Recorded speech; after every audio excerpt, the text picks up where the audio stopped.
The following is a special presentation of the First Horizon Green Sports Zone. This is the Pizza Inn Eddie Spradlen Show.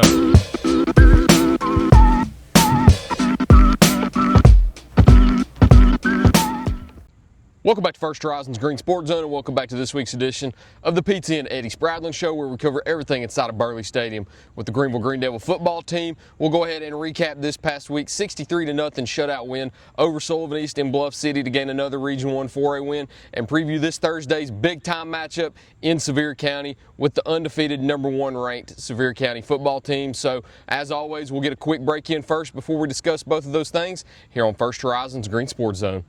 The Pizza Inn Eddie Spradlen Show is brought to you by Ashley Drug Center, IHOP at Davy Crockett TA Travel Center, Gateway Ford Nissan, Tommy's Plumbing, by Pizza Inn, and by First Horizon Bank.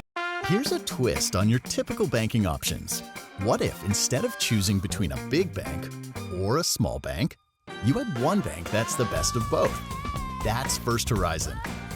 Big bank muscle with small bank hustle. Big bank convenience and small bank connection. When the best of big meets the best of small, you get it all. To help you on the road to your horizon. First Horizon Bank.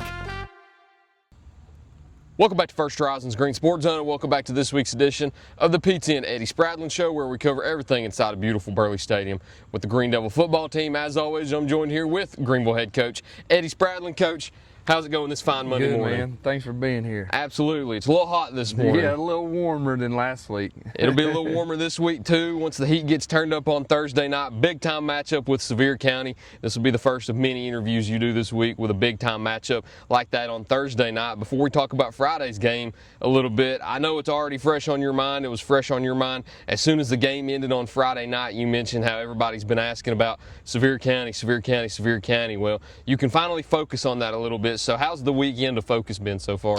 It's been good. We came in yesterday afternoon on Sunday evening, do our normal Monday practice, just because we're not going to cheat a day in a big time game like this. So we got to make sure we have a good Monday practice. We lifted yesterday, had a really good practice, was able to feed the guys some wings and some cake after. Yeah, they crushed some wings. Yeah, I believe it was over 400 wings was ate, and it was the bigger wings. So they hammered that, and you know, you work them hard, you better love them too, and you got some people that want to donate that stuff, so we take advantage of that and really appreciate all the support we get from local businesses, individuals that help this program out.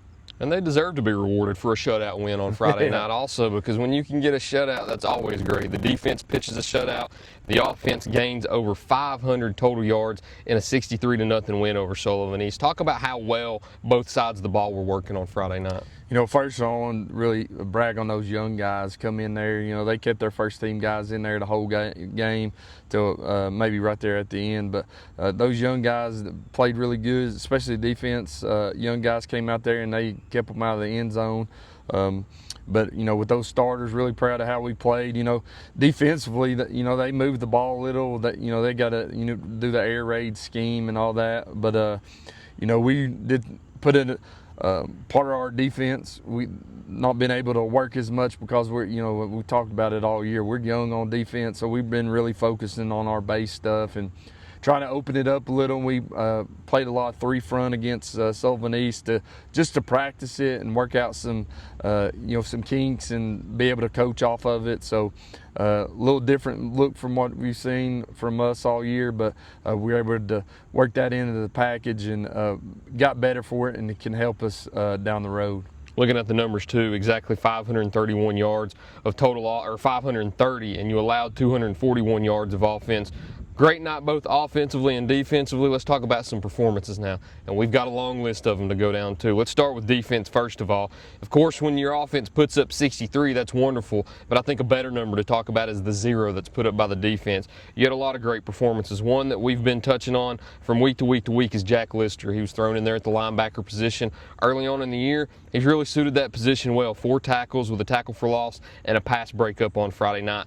How key was he in Friday night's win? You know, he continues to get us lined up, get our pressures that we're going to do, and coverages and everything. So he's continued to get better each week, and you know, he takes on a more of a leadership role on the defense at that position. So he continues to grow in that position. And then one name that we've mentioned week by week so far, and he's going to get another mention this week, Taryn Clarity. We'll mention him on both offense and defense. Offense, 3 receptions, 37 yards with a touchdown, and then he has a 76-yard pick six on defense. But not only that, 4 tackles and 2 pass breakups. Taryn was one of the players that we talked about that could be a potential breakout star this year, and he's been that so far with big play week after week after week, and not only a big play this week that we could talk about, a big game.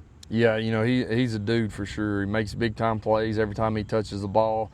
You know, people continue to go at him, throwing the football, and he's making big-time, you know, back-to-back big-time interceptions. You know, it was into the half, and they were trying to make a big play. Quarterback scrambles. We got good pressure on him. He throws it up, and Taryn goes and gets it and takes it to the house. You know, we had a lot of, you know, we had an interception, another pick six called back. They called it defensive pass interference on us, but Cole Franklin did a really good job going up and get the ball one time, and he returned it for a touchdown, but they called it interference on us, but it was a pretty dang good play. Yeah, when you've got to go at players like Cole Franklin and Taryn Clarity, it's probably because you've got Zayden Anderson out there on defense, and many people don't want to try him in the secondary, and they did this week. He had 2 pass breakups, had a great offensive game too. We'll bunch his offense and defensive performances together like we did with Taryn, 2 pass breakups, and then on offense he had 3 receptions, 180 yards, 3 touchdowns, still is yet to be tackled on offense, I believe. Zayden once again with another big week and another big win. Yeah, you know, really big, you know, week for him. You know, we knew that, you know, people's going to try to get up in his face or double team him, but then they started backing him far off, and he was still able to run that guy off and run by him and catch a football. You know, 3 deep balls there, which was, you know, big for us to be able to throw and connect on that. But, you know, if you're not going to guard him, he's going to be open. We're going to take advantage of it. And then looking at those deep balls also, Caden Bobb being able to connect with him on those deep balls, because that, I mean, you have to have a lot of accuracy to be able to connect on those deep balls like that, and he's shown that he has it. Another terrific game, another terrific completion percentage, 7 for 9, 240 yards, 4 touchdowns, 3 rushes for 66 yards, and another touchdown. Hit another big game, 5 total touchdowns. Talk about how well your quarterback play was again this week. Yeah, you know, he's the same thing. He's on the football really good. One of incompletions, he kind of threw it behind the receiver a little that was open, but then another one was that we had a drop on a bubble. But, you know, those, you know, throwing the football and being as accurate as we can be right now, you know, it goes back to all the hard work that those receivers and quarterbacks putting in. All the quarterbacks really working hard. We got a lot of them in the end zone the other night, but it's good to see, you know, him continue to get better each week. And, you know, he's done a great job in a leadership role, which I'm really proud of. You know, you're having a good week and a good year passing when you can talk about each incompletion, because that means there's not too many. Yeah. When you could talk about just 1 or 2 incompletions each week, that's terrific, and he's done that. I don't know what his season completion percentage is at the moment. I'm sure it's absurd with how many great games that he's had so far this year, but Caden leading you to a 5-0 record so far this year, and you got some new faces in the end zone this week. I know 2 that I don't think had before. I don't think Jordan Mills had scored a varsity touchdown yet, and then your son, Case Spradlen, gets into the end zone. So 2 new faces that get into the end zone, Jordan with a 2-yard rushing touchdown, and then Case with a 32-yard rushing touchdown. How good was it to get both of those faces into the end zone for the first time? Yeah, it's good. You know, Jordan goes up and make a big-time interception, and then we went on, after his interception, we went on offense, and he was able to, had a big long run before that, so we were like, let's get him in. He deserves to get in. You know, he's continued to get better each week. He's got to be able to help us somewhere on offense and defense. So we're really proud of where he is right now. But, you know, a really special moment for me. Obviously, my son getting in the end zone on a long run. So that was a really good and special moment for me, for sure. You mentioned interceptions, and I forgot to mention interceptions on the defensive part. We talked about Taryn's pick 6, and you mentioned Jordan's interception. You had 3 on the night, 1 by Taryn, 1 by Jordan, and then Michael Hurst gets an interception. Yeah, he goes up and he plays smash really good. You know, he sits down underneath it and at corner, and he goes up and picks it there. So it was a really good play by him. And Jordan, man, the ball's thrown, and he just comes out of nowhere, goes up in the air and takes it away. So a really big time play there. Looking back at those stats that I had down, Jordan 3 rushes, 48 yards, and a touchdown in the second half. Then Case 2 rushes, 48 yards, and a touchdown. Cool that both of them had their first touchdowns and both had 48 yards respectively also. And one player that we need to talk about that we hadn't been able to talk about yet this year because of injuries, and you mentioned in our preview interview how you needed to get him back because of how key he was in your offensive game plan, and that's Colton Smith.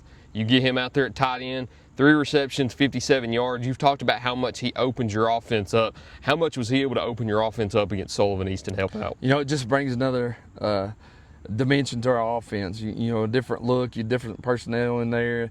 We actually even put him out wide and threw him the ball on a bubble. And you know, he got downfield. You know, he's hard to tackle. He's 240 pounds. People are not going to want to continue to tackle that all night. So he's got to be involved to give us the best offensive game plan we can have. And then looking through, the only thing I have left to talk about, I think, is PATs. We don't get to talk about the kickers much, but whenever you have a perfect 9 for 9 point after percentage on the night, we got to talk about him. Sam Gorley, 7 for 7, and then Michael Hurst, who had the interception, gets in there and goes 2 for 2. So the kickers had a good night. And it's always nice. You always talk about wanting to win special teams every week, and to win special teams, you got to go perfect in the PAT game. So how happy were you that every kick split the uprights? Good. You know, we challenged those guys. We've had to make a few adjustments on that PAT team, but you know, he's a dang driving it through there, and you know, when Sam's on and he's kicking in the end zone, it makes us a lot better on defense as well. So really proud of him the other night. And once again, after every region win, I save it for the last question of the interview. Another Region 1 4A win. One step closer to that ultimate goal. You get another over Sullivan East, 3-0 within the region now. How's it feel? Feels really good. You know, one thing we didn't mention, we only had 12 offensive plays in that first half of those starters. So for us to, you know, score, you know, obviously 35 points, and you get that other one tacked on with the interception, but really good for the offense right now. Being able to put the minute points we're putting up with a few number of plays was really good. I think you had the ball maybe 4 minutes the whole first half. Was that? There was some crazy stat. I apologize for not having it ready, but it was something every 6.8 seconds or something like it. Just an absurd night of stats from the Sullivan East game. But the most important stat is you leave Bluff City with a win, improve to 5-0, improve to 3-0 within Region 1 4A. Now you get the big game. This is the one that arguably everybody's been talking about. Of course, a lot of people around this area are going to talk about the Elizabethton game. Everybody within Class 4A was talking about the Upperman game, but you've got Sevier County, arguably the biggest test of the season against the undefeated Smokey Bears, the Class 5A defending state champions who are ranked number 1 in the state right now. We'll talk about that just a bit in the second half, though. As always, we need to get a break in before the preview, so stick with us. We'll talk about that big-time game on Thursday night against Sevier County here on First Horizon's Green Sports Zone. Here's a twist on your typical banking options. What if instead of choosing between a big bank or a small bank, you had one bank that's the best of both? That's First Horizon. Big bank muscle with small bank hustle. Big bank convenience and small bank connection.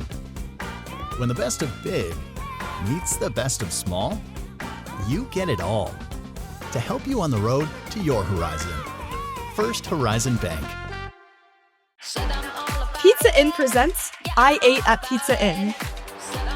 I ate pizza at Pizza Inn. I ate a salad at Pizza Inn. I ate pizza! I ate it all. Hi, I'm Kyle, and I'm inviting you to come and enjoy Greeneville's favorite hometown pizza, pasta, salad, and dessert buffet for just $8 all day, Monday through Friday. And then you can say, we all ate at Pizza Inn. Tommy's Plumbing has been in business for 30 years, and we're still growing because we treat our customers like family. We are proud to do any job from kitchen faucet installation to a complete home repipe. Tommy's Plumbing offers warranties on most products installed by our technicians. When the job is done, our friendly professionals make sure to clean up. We invite you to visit our new showroom in Jonesboro to see our quality products for yourself. Tommy's is the only one to call when you need a fast, reliable, professional plumber in the Tri-Cities. Win or lose, it's a family tradition.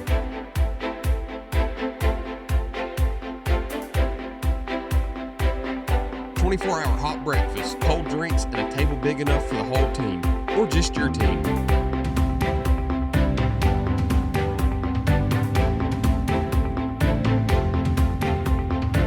IHOP at Davy Crockett Travel Center. Breakfast that brings you back. Open 24/7 right off I-81, exit 36. Welcome back to First Horizon's Green Sports Zone, and welcome back to this week's edition of the Pizza and Eddie Spradlen Show, where we cover everything inside a beautiful Burley Stadium with the Greeneville Greeneville football team. As always, I'm joined here with Greeneville head coach Eddie Spradlen. So we touched on it just a bit before the commercial break. You got Sevier County this week. It's a game that a lot of people have been looking forward to the most. It's the #1 team in Class 5A. It's the defending state champions in Class 5A, and they're on a 19-game winning streak right now. Greeneville's always known for scheduling up, trying to schedule the hardest non-conference schedule that you could find, and you arguably found the hardest team to play out of conference. And you've got Sevier County this Thursday night. It'll be broadcasted. Tell me what you expect coming up on Thursday night. You know, this is what high school football is all about, these type games. You know, two schools who their community really supports them. I expect a big-time crowd at the game. There's a lot of people that, you know, has reached out to me, well, we're coming, you know, people I know from Knoxville or whatever. We're going to come watch the game on Thursday night. So it's going to be what high school football is all about, and it's going to hopefully be a big-time matchup between two really good football teams. And, of course, with the game being on Thursday night, too, it's a little different week for you. You don't have the normal Monday through Thursday preparation with Sunday added. You've now got to crunch everything a little bit. So with a week where you play on Thursday, how do you prepare for a week like that when you go on the road a day early? You know, with us, we try to just keep everything on the same schedule like we always do, but we just moved it one day forward. So we went on Sunday, we practice, you know, normally Sundays they don't do anything. They've got Saturday and Sundays off. So bring them in on Sunday. We got our normal Monday lift and did our normal Monday practice.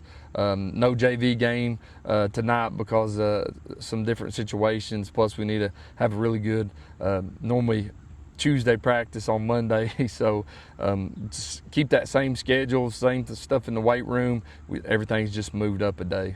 And I know playing a team like Sevier County, it's not conference, but it's obviously a game that you want to win. It would put everybody on notice, not just in Class 4A, but within the whole entire state, that the Green Devils could potentially end a 19-game winning streak to the defending 5A champions. What's the intensity like in practice this week whenever you play a team like Sevier County? You know, it's different. You know, you talk about you know, getting them fired up for some of these region games when we know we're a better football team. You got to bring it out of them. There's no having to bring it out right now. They know what this game means. They're excited about it. Just, you know, when we were conditioning last night, just how hard they're pushing themselves. It's just got a little different feel. And they know what it means to, you know, plus everybody's going to pick them as the underdog. Nobody's going to pick us to win. You know, we're the underdog in this game. And, you know, it is what it is. But, you know, I like our chances to go out there, and we're just going to play hard for 4 quarters and see what happens. We've rarely ever talked about that. I think both Alcoa games and maybe the Upperman game a few weeks ago that we've talked about in our 3 years of interviews, that you could be classified as the underdog. And I know Greeneville likes that mentality because coming into every game, you're usually labeled as the favorites, but now being labeled as the underdogs for one of the only times every single year, how do you all take that mentality? You know, it's just, you know, you ain't got nothing to lose. Nobody's expecting you to win. It's a game where, you know, nothing, at the end of the day, you talked about a minute ago, we want to be region champs. This has no effect on that. So you got nothing to lose. Let's just lay it all on the line, see what top football team we really are is going to show on Friday night. Or Thursday night, sorry. Yeah, it's hard to differentiate because, once again, we'll reiterate, it's on Thursday night. Do not show up to Sevier County on Friday night. Hopefully you don't, because hopefully you'll have already heard about it on Thursday night from, of course, First Horizon's Green Sports Zone. Who else would you hear it from? Yeah. You wouldn't have it any other way. But you mentioned last week how playing playing Sullivan East would help prepare you for a team like Sevier County. playing a quarterback at Sullivan East who's going to throw it 40 to 50 times a game. Now you transition into a week with Sevier County where you're playing a D1 caliber quarterback that also likes to pass it a lot and is also very accurate in the passing game. How much did you learn from the Sullivan East game about what you think you'll see on the field on Thursday night? One thing, Sullivan East quarterback throws a really good ball.